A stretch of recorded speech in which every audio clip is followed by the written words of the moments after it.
तमसो माँ ज्योतिर्गमय, इस सत्संग के अंतर्गत आप और हम सब बैठ करके यहाँ पर समंत भद्र आचार्य के द्वारा रचित रत्नकण सावकाचार पर विचार और स्वाध्याय कर रहे हैं। श्रावकों के आचार विचार का वर्णन बड़े सूक्ष्म रीति से और बड़े विस्तार से कथन किया है हमारे परमोपकारी महामुनिराज ने। सम्यक चारित्र्य के वर्णन में उन्होंने 12 व्रतों का वर्णन करने के बाद सल्लेखना व्रत का वर्णन यहाँ प्रारंभ किया था कि जो व्रतों को धारण करते हैं उन्हें अंत समय में जो कि तप का फल है सल्लेखना धारण करना चाहिए। उस सल्लेखना को कब करना, तो बोले उपसर्ग आ जाए, दुर्भिक्ष हो जाए, बुढ़ापा आ जाए, असाध्य रोग हो जाए, तब हम धर्म की रक्षा के लिए हम शरीर को छोड़ दें, लेकिन हम सधर्म की अपनी रक्षा करें। तो उन्होंने हमको प्रेरणा दी थी कि अपनी शक्ति के अनुसार हमें समाधि मन की साधना या उसकी भावना करनी चाहिए। फिर उन्हें विधि बताई थी कि आपको सल्लेखना कैसी करना है। तो सबसे पहले अपने मन को पवित्र करें। तो राग, द्वेष, मोह और परिग्रह इनको छोड़ें और जो अपने स्वजन हैं, परिजन हैं, उन मिलने जुलने वालों के साथ प्रिय वचनों से हम क्षमा मांग लें और उनको क्षमा कर दें। क्षमा एक ऐसी चीज़ है जो हमारे मन को निर्मल रखती है, पवित्र रखती है। छोटी सी भी गांठ रह जाती है, छोटा सा भी अगर मन में कसक रह जाती है किसी की व्यक्ति की, तो वो एक कसक भी हमारे लिए बाधक हो जाती है। तो क्षमा कर दें और करा लें। उसके बाद जो भी मन वचन काय अनुमोदना से हमारे जो कोई पाप हुए हैं, दोष हुए हैं, व्रतों के अंदर दूषण लग गया हो, अतिचार लग गए हों, तो उनकी आलोचना करें, गुरु के सामने निवेदन करें कि मेरे द्वारा व्रतों के पालन करने में किसी प्रकार की कहीं त्रुटि हो गई हो, दोष हो गए हो, अवहेलना हो गई हो, तो मैं उनकी अलग अलग उनकी विधि होती शास्त्रों में लिखी है, सबका वह जीवन पर्यंत का लेखा जोखा उस दिन पढ़ा जाता है। एक बार नहीं, 3-3 बार आलोचना होती है। तुम पहली बार आलोचना करने में, दूसरी बार आलोचना करने में कोई गलती तो नहीं कर रहे हो, कोई चूक तो नहीं कर रहे हो, छल तो नहीं कर रहे हो। 3 बार आलोचना होती है। जितनी अच्छी आलोचना होती है, जितना अपना अंदर का जितना भी अंदर पाप छुपा हुआ है सारा बता दो, कोई तकलीफ नहीं है।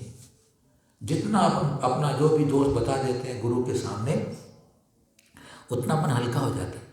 अपने अपन व्यवहार में भी देखते हैं, अगर अपने किसी निमित्त से अपने घर में किसी प्रकार की अशांति है, अपने कोई मित्र मिलने वाला, पड़ोसी से अरे यार परेशान हूँ, क्या करूँ, ऐसा उसको बोल देते अपन कभी अपनी बात, तो अब थोड़ा मन को हल्का हो जाता है।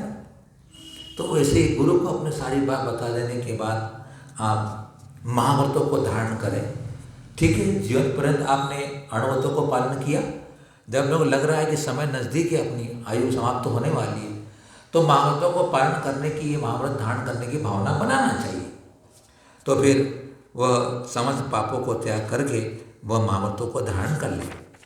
उसके बाद में उन्होंने कहा था कि जब महाव्रत धारण कर लें तो शोक, भय, खेद, स्नेह, द्वेष, अप्रीति, इन सब कलुषताओं को छोड़ करके अपने सत्व ने धैर्य और उत्साह और को उसको उदीर्ण प्रकट करके, सल्लेखना में धैर्य जरूरी होता है।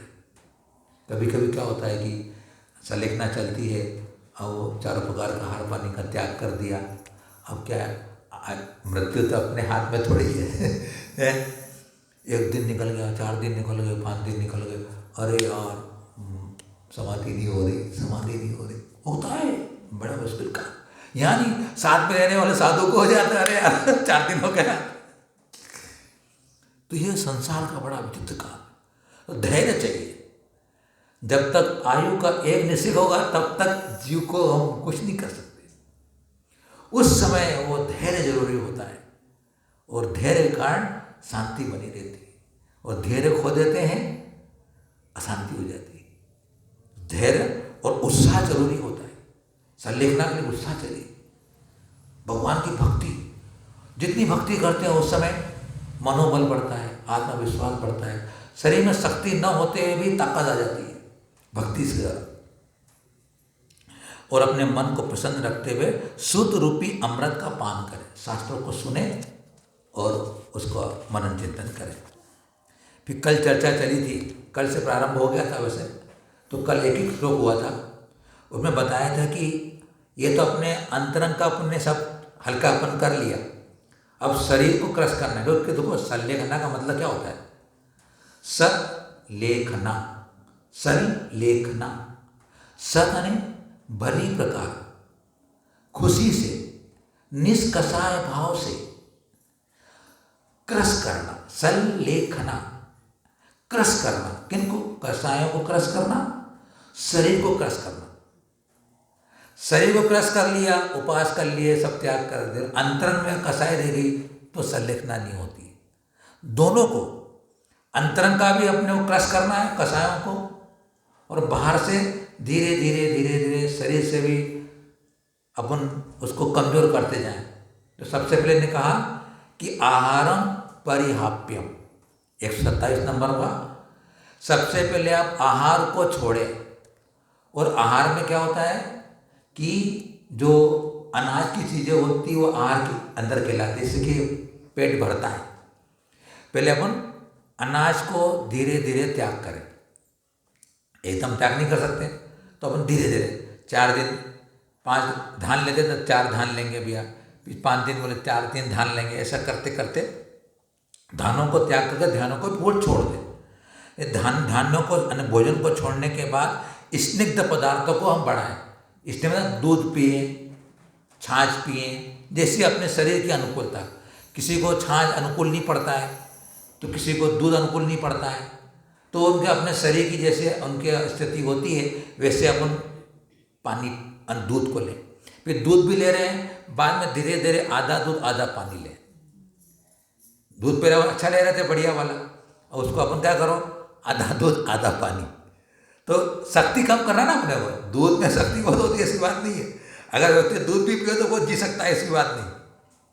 तो आधा दूध आधी पानी करते करते फिर उन्होंने कहा कि स्निग्धम चहापयित्वा, वो उस चिकनाई पदार्थों को भी छोड़ दें। फिर खरपानम पूरे, खरपान का मतलब क्या होता है? छाछ, पतला छाछ बिल्कुल, जिसमें मक्खन बिल्कुल निकाल लिया, पानी रह गया है।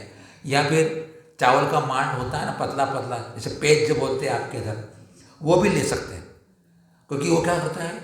पित्त और वात को समन करता है। जैसे महाराज को अभी तक वो दे रहा है यहाँ पे, क्योंकि इस समय क्या होता है, पेट खाली रहता है सावक साधक का, तो पित्त और वायु दोनों बनती है। और पित्त और वायु जब बनती है तो आकुलता पैदा करता है। तो उसको समन करने का काम करेगा वो चावल का मांड से कहते हैं, पेज कहते हैं।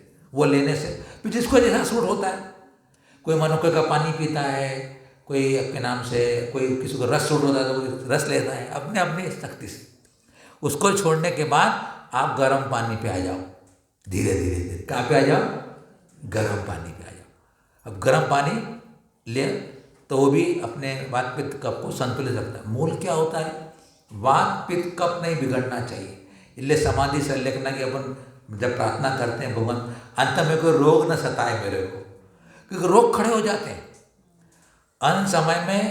या दो बात हमने देखी, या तो रोग खड़े हो जाते हैं रोग, या कोई रोग होता है तो रोग चला जाता है। हमने कैसे केस देखे। तो वात पित्त कब बिगड़ जाते हैं तो आकुलता हो जाती है। तो आकुलता नहीं होना चाहिए। तो फिर गर्म पानी लें। अब आज अपन चलाएंगे 128 नंबर का। अब गर्म पानी के बाद क्या करें हम? खरपान हापनामपि कृत्वा कृत्वोपवासमपि शक्त्या पंच नमस्कार मनास तनु त्यजेत् सर्वयत्नेन। अब तनु में कि तनु है? तनु तनु में ना, तनु त्यजेत् सर्वयत्नेन खरपानहापनामपि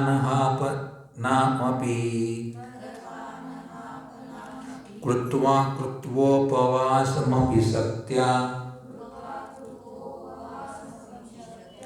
पंचनमस्कारमनास् तनुं त्यजेत् सर्वयत्नेन। तो उन्होंने कहा था कि जब आप खरपान को भरपूर ले आओ, खरपानम पूरे, खरपाना ने कांजी होता है, पेज जो होता है, ताक छाछ होता है, ताक में भी थोड़ा जाड़ापन रहता है, छाछ थोड़ा उसमें पानी ज़्यादा रहता है। ताक और है दोनों एक ही चीज़, लेकिन छाछ में पानी ज़्यादा रहता है, ताक में थोड़ा गाढ़ा रहता है आपका, है ना। और वो पतला को भाता नहीं इसलिए गाढ़ा रखते हैं आप लोग, है ना, खाने वाले आप लोग। बाकी छाछ जो पतला होता है ना वो गुण करता है, जितना गाढ़ा छाछ लेंगे ना वो अंदर उतना फायदा नहीं करता। अंदर छाछ को अमृत कहा गया है कि भोजन करने के बाद छाछ का एक गिलास पी लो तो डाइजेस्ट कर देता है, परंतु वो गाढ़ा नहीं होना चाहिए और थोड़ा पतला होना चाहिए। इसमें बिल्कुल मक्खन पूरा निकल गया है और खूब मत लिया गया है। अब कहाँ देते हो आप लोग, कौन खिलाए इतना सा दूध रहता दही और कौन हिलाए जरा सा। मेहनत वास्तव में साधु के लिए वो अमृत होता है। तो इस प्रकार अगर व्यवस्थित मिले तो वो साधु बीमार भी कम पड़े, पाचन तंत्र को ठीक करता है, अमृत कहा उसको। तो कहते हैं कि खरपान हापनाम अपि, खरपान ने गर्म जल का भी हापना माने त्याग करके, खरपान हापनम अपि कृत्वा, अब गर्म जल का भी त्याग कर दो। फिर क्या करो, शक्त्या, शक्ति के अनुसार उपवासम अपि, उपवास भी कृत्वा करके, उपवास करे, सर्वयत्नेन पूर्ण तत्परता से, पंच नमस्कार मनासन, पंच नमस्कार मंत्र में मन लगाता हुआ ना, पंच नमस्कार मना सन, सन नहीं लगाता हुआ, पंच नमस्कार में मन को लगाता हुआ, तनु यानी शरीर को त्यजे छोड़ दे। अब उस गर्म पानी को भी कब छुड़ाना, ये उस निर्यापक के विवेक पर आधारित होगा कि सामने वाले जो समाधि साधक की अब स्थिति कैसी है, नाड़ी कितनी चल रही है, नाड़ी कैसी चल रही है, शरीर की स्थिति कैसी है, उसको देख करके फिर उसको चारों प्रकार के आहार पानी का त्याग कराते हैं। अन्यथा गर्म पानी रख करके भी उसको पानी की छूट रखते हैं। एक उपास करा दिया, आज पानी दे दिया, फिर और एक उपास देख लिया कि अभी ठीक है, दो उपास के बाद ऐसा करके भी उसको क्रम से भी फिर पानी को छुड़ा दे। फिर देखते हैं कि अब काफ़ी स्थिति कम हो चुकी है, शरीर की बहुत कमजोर हो गया कि अब पानी लेने में भी वो जा नहीं पाएगा, वो पानी अंजलि भी नहीं। कई बार ऐसा होता है, कई साथी ऐसा होते हैं कि भाई पानी तो पीऊँगा, बोले ठीक है तो पानी पिलाएंगे। अब पानी पिलाने जाते हैं तो वो खड़ा ही नहीं रह पाता है, अंजलि नहीं बन पाती है। फिर समझाते हैं, अरे कहाँ तुम क्या तृष्णा में पड़े हो, तो अंजलि तो बन नहीं रही, तुम पानी पे क्या पियोगे, उसको वहाँ संबोधन देते हैं। और कई साधु ऐसे होते हैं वहीं त्याग कर देते हैं, चौके में ही, कि वो उनको देखो ये तो मन है साहब, शरीर के प्रति एकदम निर्मोही हो जाना बहुत कठिन काम है साहब। जब उनको संबोधन देते हैं और उनको लग जाती है कि अब मैं नहीं ले सकता हूँ, तो देखो सामने वाले साधक को स्वयं बुद्धिपूर्वक उसको समझपूर्वक त्याग कराते हैं ना, उसको भी आपत्ति नहीं होती। और अपना नहीं त्याग कर रहे, त्याग कर, तो वो भी अच्छी बात नहीं होती। उसको भी शांति रहे कि हाँ मैं त्याग करूँ और मेरे शांति रहेगी, तो करते हैं सब।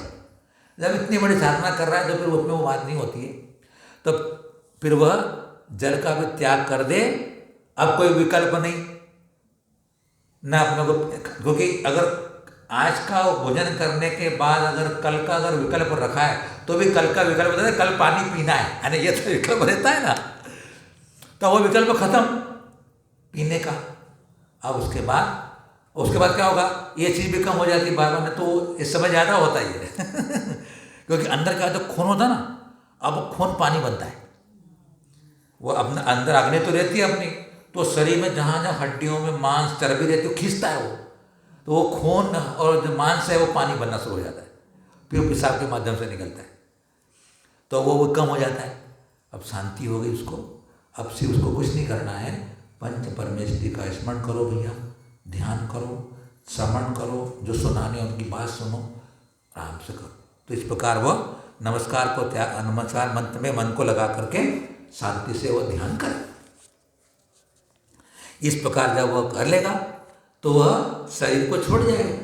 जब शरीर से पानी भी नहीं रहेगा तो अपने आप से वह शरीर छूट जाएगा और वह शांति के साथ, धर्म ध्यान के साथ, क्योंकि अंत समय पंच परमेष्टि शरण है, इसलिए उन्होंने अन्यथा शरणम नास्ति, कोई शरण नहीं है, मरते से बचावे न कोई, लेकिन मरण के समय कोई शरण है, कोई बचाएगा हमारे को।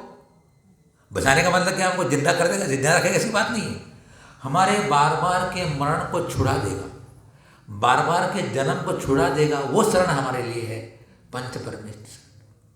अगर उसको नमोकार मंत्र में उपयोग नहीं लगता है तो तू बोले अरन सिद्ध कर, अरन सिद्ध जग, अरन सिद्ध नहीं लगता है, ओम सिद्धाय नमः, आचार्य शांताचार्य जी महाराज ओम सिद्धाय नमः बोलते, वो भी लगता है नमो सिद्धाय, नहीं लगता है ओम ओम ओम, उस पर चिंतन कर, ये भी तेरा लेगा अपने को।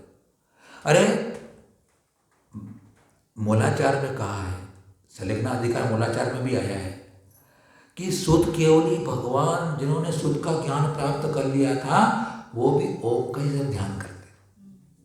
बताइए, क्योंकि ओम के अंदर पूरा शुद्ध ज्ञान है, ओम के अंदर पूरा नमोकार मंत्र है, ओम के अंदर पूरी द्वादशांग दिनवाणी है, ओम के अंदर सारा सब कुछ तत्व भरा हुआ है। तो उस ओम का ही ध्यान करते हैं और अपना कल्याण कर देते हैं।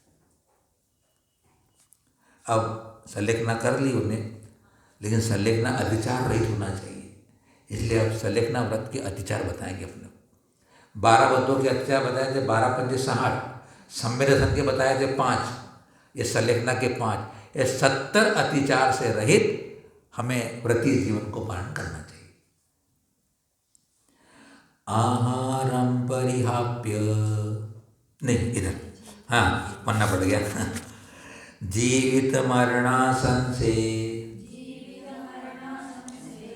भय मित्र स्मृति निदान नामान सल्लेखनातिचार पंच जिनेन्द्रिय समादिष्टा जीवित मरणासन से भय मित्र स्मृति निदान नामान सल्लेखनातिचार पंच जिनेन्द्रिय समादिष्टा।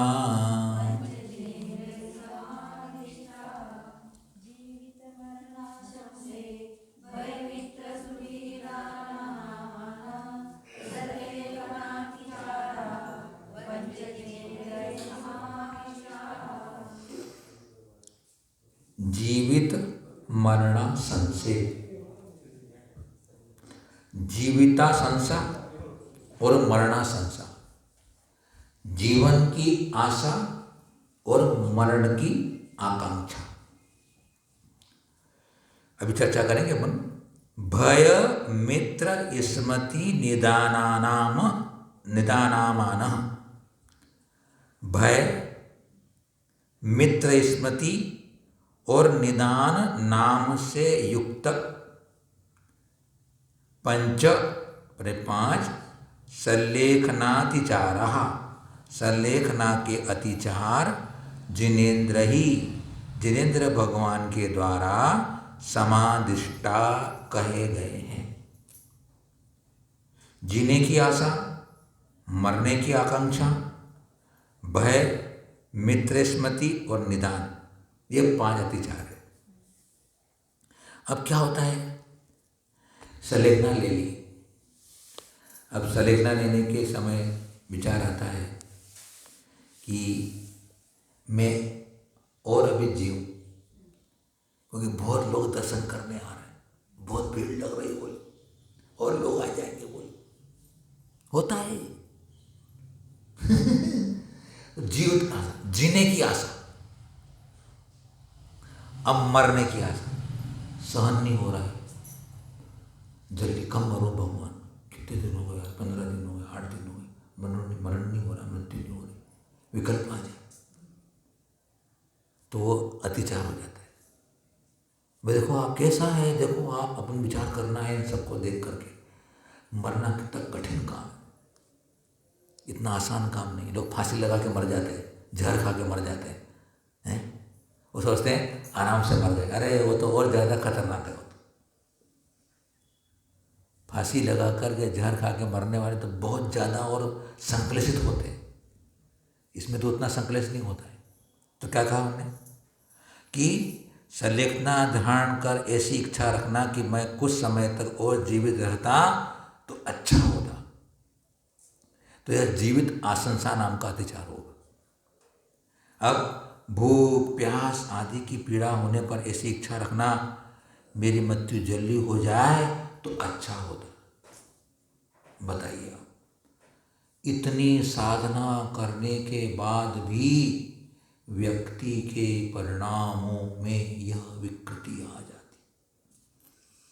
इसलिए इस शरीर से मोह छोड़ना, शरीर से निर्मुक्त होना, शरीर में आत्मबुद्धि का नहीं होना, कई जन्म जन्मांतर की साधना होती, तब जाकर के बंधु आत्म कल्याण की बात होती। एक भाव और दो भाव में के आत्म कल्याण की बहुत कम स्थिति बनती है।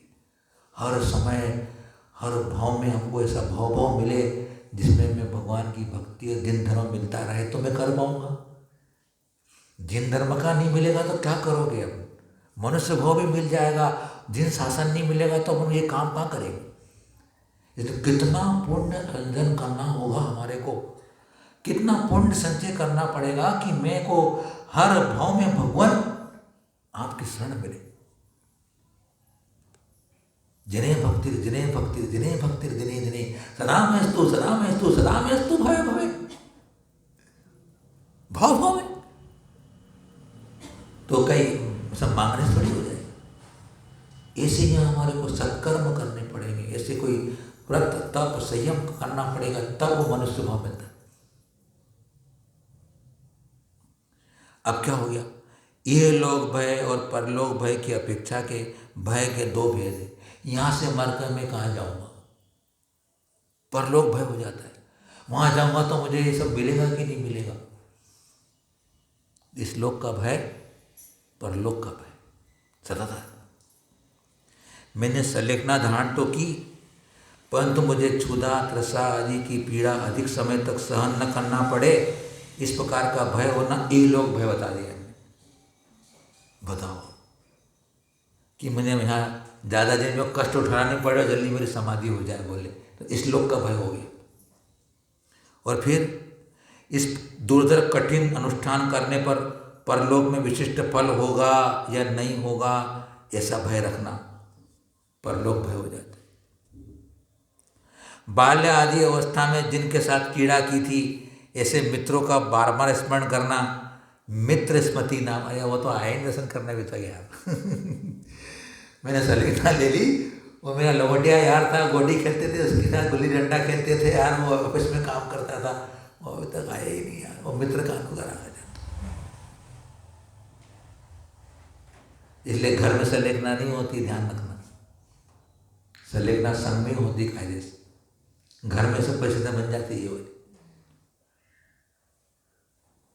अंतिम वाला है निदान तो कहते हैं आगामी भोगों आदि की आकांक्षा रखना निदान नाम का अतिचार है।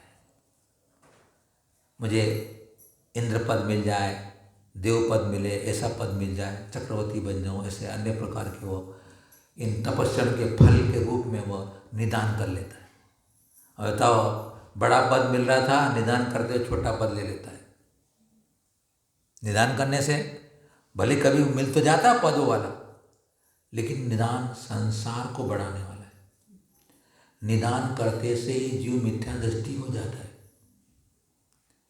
निदान करने के साथ ही जीव मिथ्या दृष्टि हो जाता है, क्योंकि निशल्योव्रति, व्रति शल्य रहित होता है।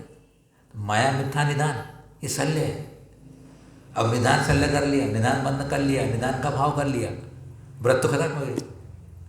अब व्रत खत्म हो गया, सम्यक तो बना रह सकता है, नहीं बना, सम्यक में होता है, लेकिन सम्यक छूट भी जाए तो क्या मालूम। तो वह निदान भी हमारे लिए अहितकारी हो जाता है, ये अतिचार लग जाते हैं, दोष लग जाते हैं। इसलिए हमें इन अतिचारों को बच करके सम्यक संलेखना करने की भावना करनी चाहिए, जिससे कि हम हमारे इस जीवन लीला को, संसार परिभ्रमण को हम शीघ्रता से शीघ्र अंत करके परम पद को प्राप्त करें। संलेखना के बिना मरण, संसार का अंत भी नहीं होगा। संलेखना के बिना संसार का अंत होने वाला भी नहीं है। संलेखना तो धारण करनी ही पड़ेगी।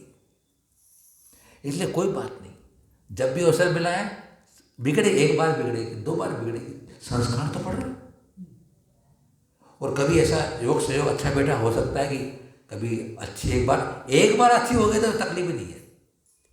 एक बार अगर आप संलेखना मरण कर लिया अच्छे से सम्यक, फिर तो बहुत जल्दी संसार कट जाएगा। आज तक संसार रूल क्यों रहे? कई बार मुनि बन गए, आप भी बने, ऐसी बात थोड़ी नहीं। आप भी कई बार मुनि बने हो, तपस्या आपने भी कई बार करी, ऐसी बात थोड़ी है। लेकिन जो चीज होना चाहिए वो नहीं हो पाई अपने से। इसलिए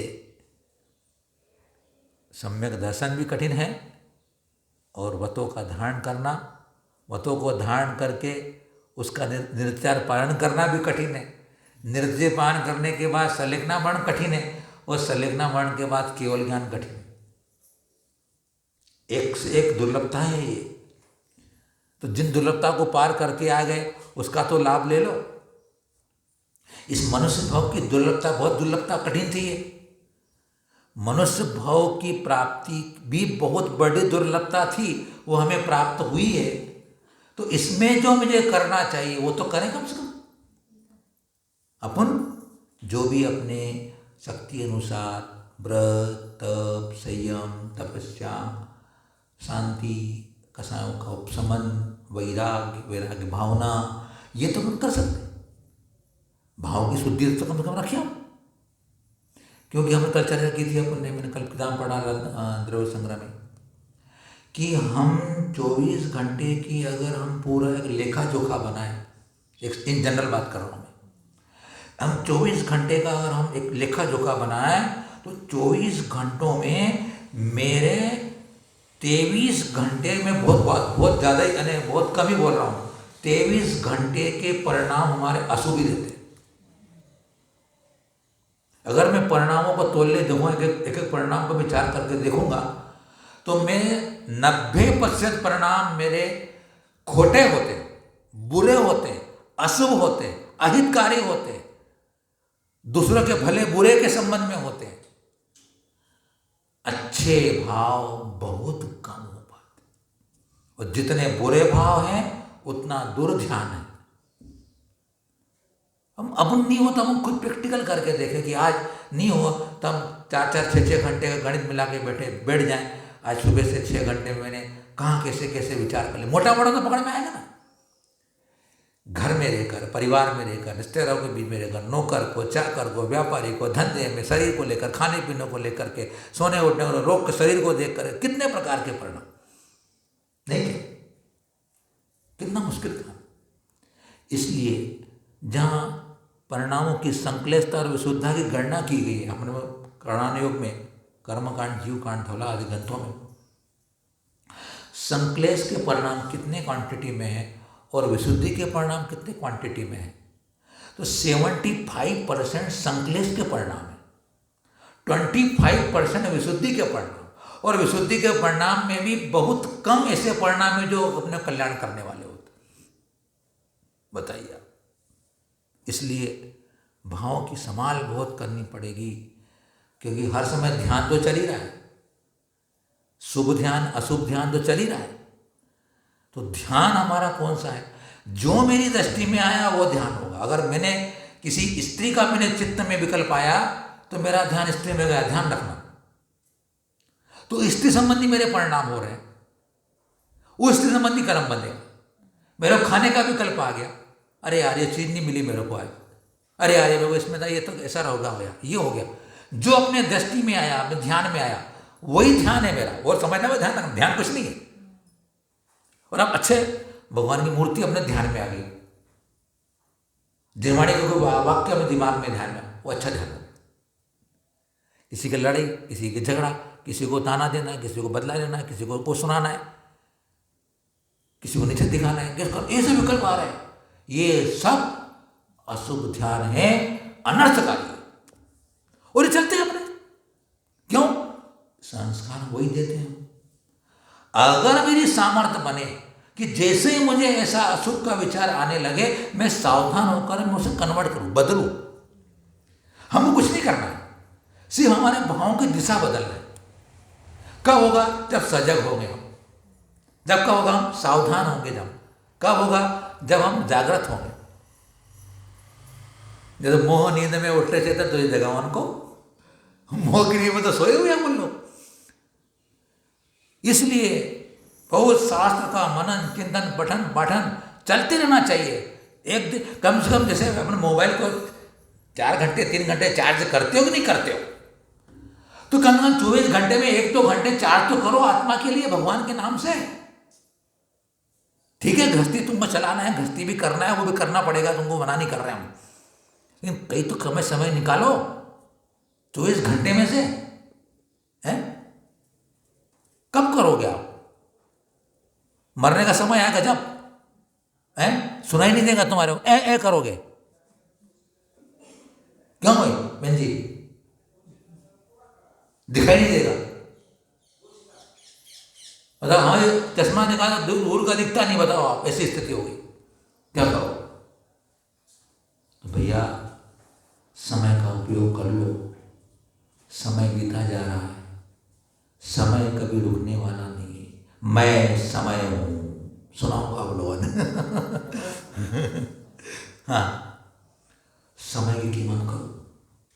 जितना आपको अपने घर गृहस्थी के सांसारिक जीवन में से जितना आपको समय मिलता है, मन बनता है, भावना बनती है, अनुकूलता बनती है, आप दौड़ो। आत्महित के लिए, आत्म कल्याण के लिए, धर्म के लिए दौड़ो, और कोई चारा नहीं। अन्यथा आए चले जाएंगे, कोई बात नहीं, जाना तो ही से जाना है, चले जाएंगे, लेकिन कुछ करके जाए, कोई अच्छा करके जाए। बहुत विचार आता है कि बताओ आप, इतना अच्छा सुखद संयोग चातुर्मास का, लोग ज्ञान के अर्जन करते हैं, यहाँ पर ज्ञान की साधना करते हैं, कितना आसान अवसर। ठीक है, गृहस्थ है, घर है, आधा घंटा 1 घंटा तो व्यक्ति कैसे निकालता है, ऐसी कोई बात नहीं है, लेकिन ललक नहीं है, जिज्ञासा नहीं है, उसको रुचि नहीं है, क्या होगा? है खाना पीना सोना बस। जबकि डॉक्टर कहते सोना मना है दिन में। अभी अर्पित साहब जो कह दिया कि तुम सो गए तो बीमारी बढ़ती रहेगी, दिन में सोना नहीं खाने के बाद। पाचन तंत्र में बराबर नहीं काम करता, रोगड़े रहते शरीर। डॉक्टर के पास दौड़ो, दवाई खाते रहो, टेंटे करते रहो। शरीर को पचने के लिए सोना नहीं चाहिए। खाने के बाद सोओगे अगर आप, 4 घंटे बाद आप सो सकते हो, भोजन करने के 4 घंटे के बाद। जितनी रीढ़ की हड्डी सीधी रखेंगे हम, उतना पाचन तंत्र सही होगा, उतनी ताकत भी रहेगी। ताकत देगी तपस्या भी करेंगे। अब ताकत देंगे तपस्या क्या करें? आचार्य संत सागर जी महाराज जो 5-5 लीटर दूध पीते थे, नहीं क्या? तो फिर तपस्या भी करते थे कि नहीं करते? 5 लीटर दूध पचता तभी तो खाएंगे, नहीं कौन खाएगा? हैं पहले जमाने के 100 सालों तपस्या करी देखो आप। अब कहते हैं एवं विधि अतिचारम रहित्वाम सल्लेखनाम अनुष्ठितम कीदृशम फलम प्राप्नोति इति आह। कह रहे हैं कि इस प्रकार अतिचार रहित सल्लेखना का अनुष्ठान करने वाले को कीदृशम फलम प्राप्नोति, कौन सा फल प्राप्त होता है। 6 श्लोकों के माध्यम से अपने को यहाँ कैसे उनको फल प्राप्त होते हैं, स्वर्ग और मोक्ष के सुख वो बताएंगे उन्हें। निःश्रेयसमभ्युदयम् निस्तीरं दुस्तरं सुखाम्बुनिधिं निह पिबति पीतधर्मा सर्वै दुःखैरनालीडः। निःश्रेयसमभ्युदयम् निस्तीरं दुस्तरं सुखाम्बुनिधिं निह पिबति पीतधर्मा सर्वै दुःखैरनालीडः।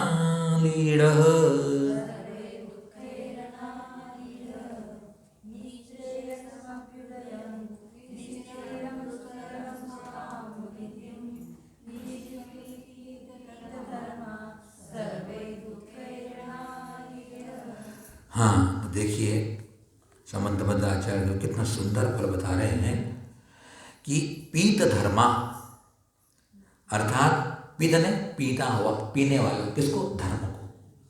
धर्म का पान करने वाला कोई छपक, छपक ने जिन्हें संलेखना धारण किया, छपक से मतलब छपक से नहीं लगाना, छपक ने जिसने संलेखना धारण की उसको छपक कहते हैं। हम आपको बता दें कि देखो कितनी बड़ी महिमा है कि संलेखना धारण करने के बाद उस संलेखना व्रत को धारण करने वाले मुनि को भी आचार्य नमोस्तु करते। महातप धारण किया है संलेखना, और यहां तक कि उसके मरण होने के बाद भी उसके शरीर की वंदना की जाती है। क्या बात, देखो आप कितना महाधर्म है।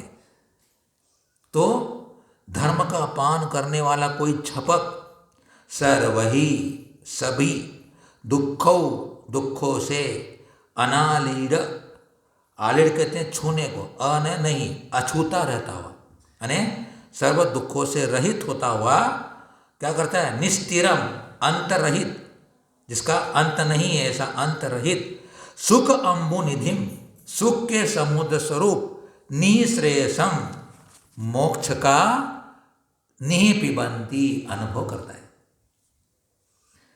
कोई संलेखना व्रत का धारण करने वाला छपक संपूर्ण दुखों से रहित होता हुआ, पूर्ण अंत से रहित, ऐसे अनंत सुख स्वरूप जो मोक्ष है उसका अनुभव करता है। और कोई छपक दुस्तीरम, यानी बहुत समय में समाप्त होने वाली, अभ्युदयम, अहिमेंद्र आदि सुख परंपरा का अनुभव करता है। मतलब क्या हुआ? 2 प्रकार के छपक हो गए, एक तो उसी भाव से मोक्ष जाने वाला और जो नज़दीक में मोक्ष जाने वाला।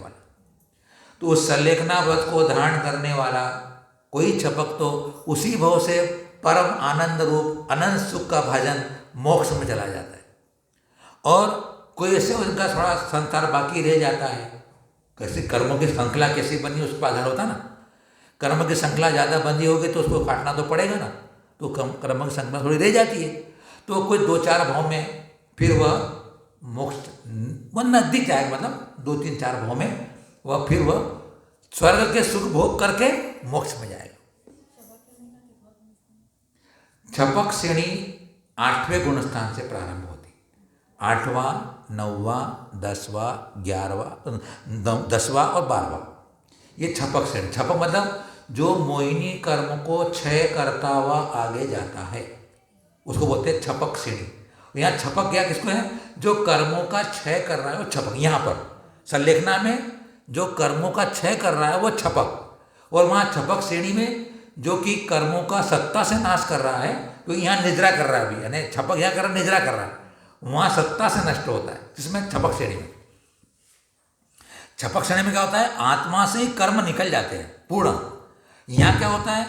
कर्म के पुंज नष्ट होते हैं, इसको छपक बोलते हैं। क्योंकि तपस्या से जितनी निद्रा ज़्यादा होती है और किसी से नहीं होती, तप से बहुत ज्यादा कर्म झड़ जाते हैं। तो पांडवों में 5 पांडवों में 3 पांडव मोक्ष चले गए। उनने भी संलेखना ध्यान रखना। छपक श्रेणी पे चढ़ने का मतलब ही संलेखना ही हो भी एक प्रकार की। कितनी बड़ी संलेखना, कितना बड़ा परिसर उपसर्ग आने के बाद भी वे मोहित नहीं हुए, देह से ममता छोड़ दी, आत्मा की विशुद्धि तो ही उनकी। तो 3 मोक्ष चले गए उसी भाव से और 2 रह गए। संक्लेश परिणाम हो जाने पर हमारा संसार बढ़ जाएगा। मरण अगर सम्यक नहीं हुआ ना, संक्लेश मतलब दुख हो जाना, पीड़ा हो जाना और आकुलता हो जाना, दुर्ध्यान हो जाना, अशुभ विचार हो जाना, ये सब संक्लेश के नाम। कसाय हो जाना, पापों में प्रवृत्ति हो जाना, खाने पीने की इच्छा हो जाना, ये सब क्या है? संक्लेश है। तो संक्लेश हमारे समाधि बिगाड़। समाधि मतलब क्या होता है? भावों में समता, उसका नाम समाधि होता है। समधि, जहां बुद्धि समान हो गई, जहां सब में समता आ गई। कितना भी कोई अपमान करे, कोई प्रशंसा करे, तो क्या होता है कि जब संलेखना चलती है तो कुछ प्रशंसा करने वाले भी आ जाते, ओ वाह 10 दिन हो गए महाराज, कितना कितना तो पसंद कर रहे हैं। तो प्रशंसा सुनते वो आदमी भूल जाता है। बहुत मुश्किल काम है। कोई प्रशंसा करे तो आदमी भूल जाए, और निंदा करे तो वो गड़बड़ हो जाए। दोनों गड़बड़ करते हैं। निंदा में उसका शत्रु बन जाते हैं अपन, और प्रशंसा में मित्र बन जाते हैं उसके। अपन दोनों खराब है अपने। अपन वो करते ना, वो मैं सत्य श्रीमती पढ़ते ना, जीवित मरणा दुखे सुखे वैरणु बंधु वर्गे योगे वियोगे भवने वने वा निराकृता से सममत्त बुद्धे समम मनो में तो सदा नास्त। वह समाधि है, वह समता है। वहां जाना है हमारे को, एक एक कदम बढ़ते जाना पड़ेगा। तो क्या हुआ? तो वो 2 पांडव, उनको अवन मोह नहीं कहे उसको, उनको वो विशुद्धि नहीं बन पाई, उनको विशुद्धि नहीं बन पाई। तो संलेखना उनने भी की। संलेखना मतलब क्या होता है कि समाधि पूर्व समाधि, अगर समाधि पूर्व मरण नहीं होता तो सर्वासिद्धि में कैसे जाते?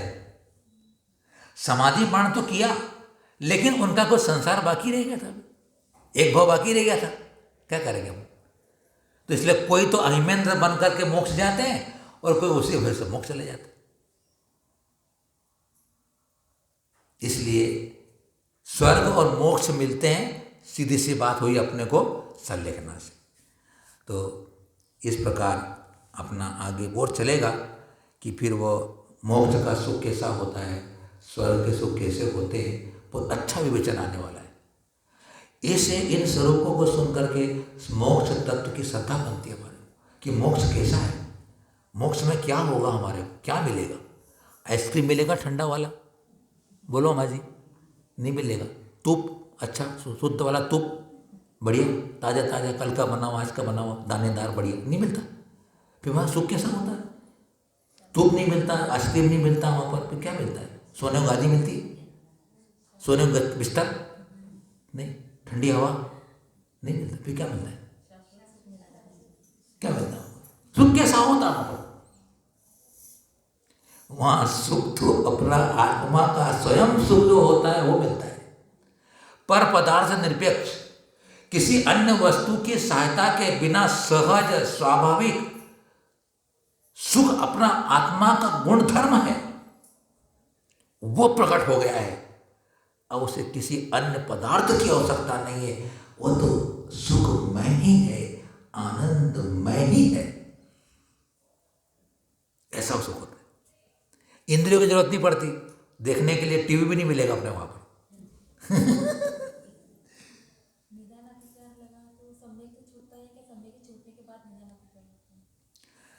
दोनों बातें आती है कि सब जो निदान हुआ तो मिथ्या गुण स्थान में आ जाए, और नहीं तो परिणाम थोड़े और अपने उतने नहीं गिरे तो सम्यक चतुर्गुण स्थान में भी आ सकता है। दोनों बातें होती। इस प्रकार से हमारे ऊपर स्वर्ग और मोक्ष के सुख के बारे में चर्चा करेंगे। कल तो 14 है, कल चतुर्दशी का दिन है, फिर छुट्टी मिली आपको एक दिन की, कोई तकलीफ नहीं। अभी खूब छुट्टी मिले 10 दिन की आपने, एक दिन की छुट्टी, तो फिर अगले वाले समय अपन करेंगे। तो सोच रहे हैं कि दिवाली के पहले अपना पूरा हो जाए, एक कोर्स अपना हो जाएगा। मैं समझता हूँ दिवाली को 15 दिन है, ज़्यादा से ज़्यादा कितने श्लोक है अपने इसके अंदर,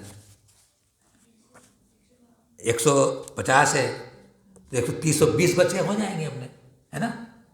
तो धीरे धीरे चलेगा अपना आगे। अभी प्रतिमाओं का वर्णन आएगा अच्छा सा। तो अभी अपने ये 4 दानों की कथा बची हुई, अपनी 4 दान की कथा अपनी वो भी करना अपने को बाकी है। तो धीरे धीरे अपन चलेंगे। तो आप सबके लिए मंगल आशीर्वाद है, मंगल भावना है, शुभकामनाएं आप सबके लिए कि आप सबको सुख शांति धर्म की अभिवृद्धि हो और आप निरोगी रह करके मोक्ष मार्ग पर बढ़ते चले।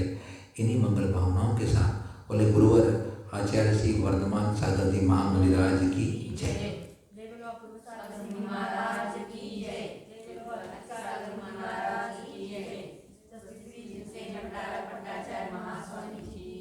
इसको बंद कर दो।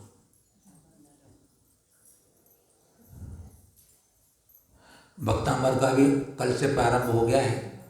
कल भी एक नया कार्यक्रम शुरू किया हमने।